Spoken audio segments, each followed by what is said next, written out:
ఇప్పుడు ఖాదర్ గారు మాట్లాడాల్సింది.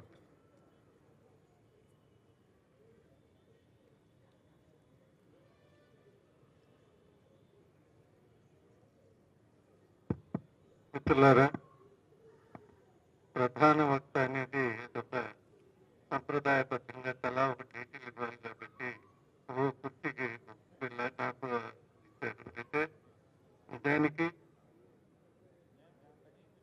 స్మైల్ నాకు వ్యక్తిగతంగా చాలా ఆత్మీయ మిత్రుడు. అలాగే స్మైల్ గురించి పరిశోధన చేసిన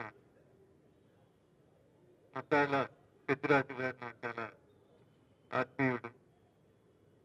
ఈ సందర్భంగా ఆధునిక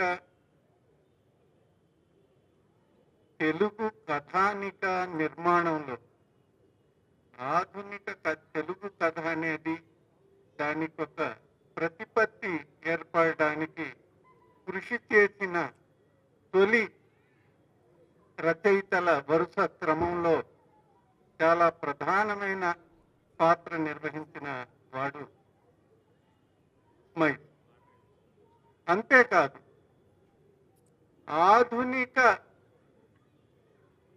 ప్రయోగాత్మక నాటకం విషయంలో కూడా ఆయన అనే ఒక నాటకం రాశాడు. నిజానికి ఆయన జీవిత కాలంలో ఆయన చాలా ఎర్లీ డేస్ లోనే రాసినప్పటికీ ఆ నాటకాన్ని ప్రదర్శించగల ఇన్ఫ్రాస్ట్రక్చర్ ఆంధ్రదేశంలో లేని కారణంగా ఆ నాటక ప్రదర్శన అనేది సాధ్యం కాలేదు. ఆ నాటకం భారతిలో వచ్చింది. స్మైల్ రాసిన చాలా ముఖ్యమైన కథలు భారతిలో. మరో విషయం ఏమిటంటే స్మైల్ పేరు, ఇద్దరు ఇస్మాయిల్ పేరు కూడా, ఒక ఆయన్ని చెట్టు ఇస్మాయిల్ గాను మరొక ఇస్మాయిల్ని స్మైల్ అంటారు. కానీ ఖాళీ సీసాల ఇస్మాయిల్, ఖాళీ అంటే తను రాసిన ఒక కథే తన చిరునామాగా ఉండటం అనేది కూడా ఒక గొప్పది. నాకు స్మైల్ నచ్చటానికి మరో ముఖ్యమైన కారణం కూడా ఉంది. హిందీ సాహిత్యంలో కేవలం రెండు కథలు రాసి మహారచయితగా చరితార్థుడైన ఒక రచయిత ఉన్నాడు. ఆయన పేరు చంద్రధర్ శర్మ గులేరి. ఆయన రాసిన 2 కథల్లో ఒక కథ పేరు ఉస్నే కహా థా, షీ హ్యాస్ సెడ్ ఇంగ్లీష్లో, అది హిందీలో రాశాడు. అది సినిమా కూడా వచ్చింది. చాలా అటువంటి అంటే చాలా తక్కువ రాయటం అనేది కూడా, ఎక్కువ తెలిసి ఎక్కువ అధ్యయనం చేసి తక్కువ రాయటం అనేది కూడా ఒక మంచి రచయితకు ఉండాల్సిన లక్షణం అని నేను అనుకుంటా. అది చాలా మంది అంగీకరించారు. అలాగనే స్మైల్ చాలా తక్కువగా రాశారు. స్మైల్కి ఆనాటి సమకాలీన కవులు మహాకవి శ్రీశ్రీ దగ్గర నుంచి రవిశాస్త్రి గారి దగ్గర నుంచి ప్రతి ఒక్కరూ అతి సన్నిహితుడు.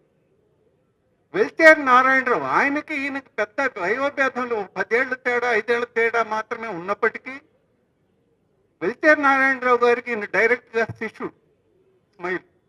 వెల్చేర్ నారాయణరావు గారు దేవరకొండ బాలగంగాధర తిలక్ గారికి శిష్యుడు. దేవరకొండ బాలగంగాధర తిలక్ గారు ఆయన పోయిటరీ పుస్తకం వేసుకున్నామని దాన్ని వాటన్నిటినీ భారతి నుంచి వాటి నుంచి కలెక్ట్ చేసే పనిని తన శిష్యుడైన వెల్చేర్ నారాయణరావుకి అప్పచెప్తే వెల్చేర్ నారాయణరావు ఆయన శిష్యుడైన స్మైల్కి అప్పచెప్తాడు. స్మైల్ భారతి ఆఫీస్కి వాటికి వెళ్ళి ఎన్ని కూడా కాపీ రాశాడు. ఆ కాపీ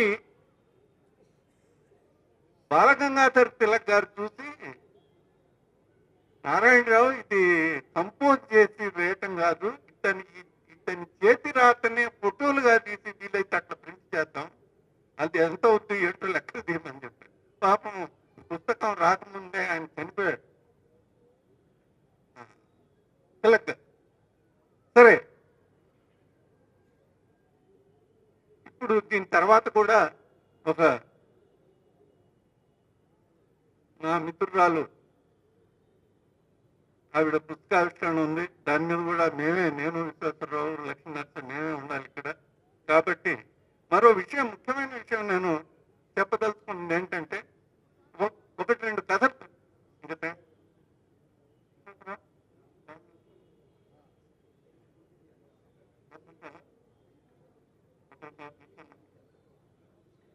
ఇస్మాయిల్ గారి కథల గురించి క్లుప్తంగా చెప్తాను. ఒకటి రెండు కథలు. ఒకటి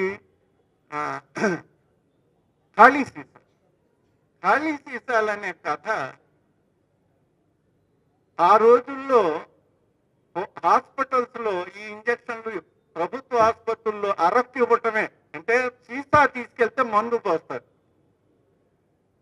ఆ సీసాలు కూడా లేని వాళ్ళు, తీసుకెళ్ళలేని వాళ్ళు, ఎక్కువగా కొనుక్కోలేని వాళ్ళు చాలా మంది ఉండేవాళ్ళు. వాళ్ళ కోసం సీసాలు అమ్మటమే వృత్తిగా జీవించే ఇద్దరు. అందులో ఒక స్త్రీ బాగా ముసలావిడ, బాగా పేదావిడ. మరో స్త్రీ కొంత వయస్సు, కొద్దిపాటి ఆరోగ్యం ఉంది. బతుకు తెరువు కోసం కనీసం పొడుపు వృత్తి చేసుకోవటానికైనా పనికి వచ్చే వయసులో ఉంది. వాళ్ళిద్దరి మధ్య ఒక పిల్లవాడు, ఒక కుర్రవాడు, వాడి దగ్గర 15 పైసలు ఎంత ఉంటాయి. వాడు సీసా కొనడానికి వెళ్ళినప్పుడు ఈ యంగా ఉన్న ఆవిడ, కొద్దిపాటి యంగా ఉన్న ఆవిడ అట్రాక్షన్ లో ఆవిడ దగ్గర ఉంటారు. అక్కడ గొడవ వస్తుంది ఇద్దరికి. వాళ్ళిద్దరూ ఒక చీరలు లాగేసుకుంటారు. ఈ పెద్ద ఆవిడ, యంగ్ గా ఉన్న ఆవిడ చీర లాగేస్తుంది, ఈవిడ చీర లాగేస్తుంది. పూర్తిగా ఇద్దరు నగ్నం అయిపోతారు. ఆ దశలో ఈ యువతల ఆవిడ, పెద్ద ఆవిడ చీర అమ్మాయి కట్టుకొని వెళ్తుంది. ఆ దశలో ఏమవుతుందంటే ఈ బట్టలు లేని ఆవిడ ఒక లారీ వస్తుంటే ఆ లారీ కింద వచ్చేస్తుంది. అంటే ఒక స్త్రీ ఆవిడ సిగ్గుని, ఆవిడ దీన్ని కాపాడటం అనేది మృత్యు తప్ప ఇంకో కాపాడలేని పరిస్థితి. చాలా షాకింగ్. అంటే కథారచనలో ఒక షాకింగ్ ఎలిమెంట్ తీసుకొచ్చిన ఘనత. అలాగే లీలా అనే ఒక కథ. లీలా అంటే ఒక కుక్క పేరు. దాని యజమానికి ఆయనకు, అంటే స్మైల్ మొత్తం రచనలో ఒక అంశం ఉంటుంది. ఇవాళ మనం అనుకుంటున్న ఇకాలజీ వీటికి సంబంధించిన, అంటే ఈ లోకం కేవలం మనుషుల కోసం మాత్రమే కాదు, ఇక్కడున్న పశుపక్షాదుల కోసం, ఇక్కడున్న గడ్డి కోసం, ఇక్కడున్న చేపల కోసం, పెట్రోల్, అన్నిటికీ సంబంధించింది ఈ లోకం, ఈ సృష్టి అనే విశ్వసించిన రచయితల్లో ఆయన కూడా. ఆ కుక్క పిల్లకి ఆ యజమానికి మధ్య ఉన్న సంబంధం, ఆ వ్యక్తి యజమాని చనిపోతే ఆ కుక్క పిల్ల యజమాని చనిపోయిన రోజు ఆ శ్మశానం దాకా వెళ్తుంది. శ్మశానం ఆ తర్వాత ఆ మనిషి కనపడకపోవడం, వరుసగా 3 రోజులు వెళ్తుంది అక్కడికి ఎక్కడైతే దహనం చేస్తుంది. 3వ రోజు అక్కడే చనిపోతుంది. ఈ మొత్తం కథానిక అది చదివితేనే కానీ దాని విశేషం ఏమిటనే తెలియదు. అలాగే పంచేంద్రియాల మీద ప్రభావం కలిగించేదే గొప్ప సాహిత్యం అనే ఒక నమ్మకం స్మైల్కు ఉంది. ఉదాహరణకి ఒక మురుగు వాగును ఇలా క్రాస్ చేస్తున్నప్పుడు వాసన వస్తున్నది, మురుగు వాసన వస్తున్నది, అందులో పొగ వస్తుంది, కాళ్ళకు వేడిగా, చర్మానికి వేడిగా తగిలింది. ఇటువంటి వర్ణం ఉంటుంది. అంటే నీకు ఏకకాలంలో కంటికి, చర్మానికి, అంటే మన పంచేంద్రియాలని తాకగలిగిన ఒక అంశం. అంటే రచయిత ఉద్దేశపూర్వకంగా కాదు, చాలా అనుకోకుండా చేస్తాడు. పాఠకుడు కూడా ఎన్ని గమనించటం వల్ల కాదు, సాధారణంగా చదవటంలో ఆ ఎఫెక్ట్స్ అన్ని వస్తాయి అనేది. అలాగే చివరిగా ఒక మాట చెప్పి నేను ముగిస్తాను. ఏ పరిశోధనా గ్రంథానికైనా విశ్వవిద్యాలయాల్లో పనికి మాలిన నిబంధనలు కొన్ని. ఉదాహరణకి మెథడాలజీ. ఆ మెథడాలజీ అనే శంఖంలో పోస్తేనే తప్ప తీర్థం కాదు. అంటే 2 భాగాలుగా విభజిస్తారు. ఇన్ని కొటేషన్లు ఉండాలి, ఆ కొటేషన్లో అప్లికేషన్ ఉండాలి, ఇట్లాంటివన్నీ అందులో ఉంటేనే వాడు పిహెచ్డీ ఇస్తారు. అయితే ఇందులో ఈ కుర్రవాడు, ఈ పెద్దిరాజు దాన్ని కొంత అతిక్రమించి ఈ పుస్తకాన్ని చాలా సమర్థవంతంగా ఇందాక మన లక్ష్మీ నరసయ్య గారు చెప్పినట్టు విమర్శ స్థాయికి పరిశోధన తీసుకెళ్లే ప్రయత్నం చేశాడు. అందుకు నేను అభినందనలు తెలియజేస్తూ నాకు ఇచ్చిన ఈ అవకాశం ఇచ్చినందుకు అందరికీ పేరు పేరున కృతజ్ఞతలు తెలియజేస్తూ ముగిస్తున్నాను. Thank you.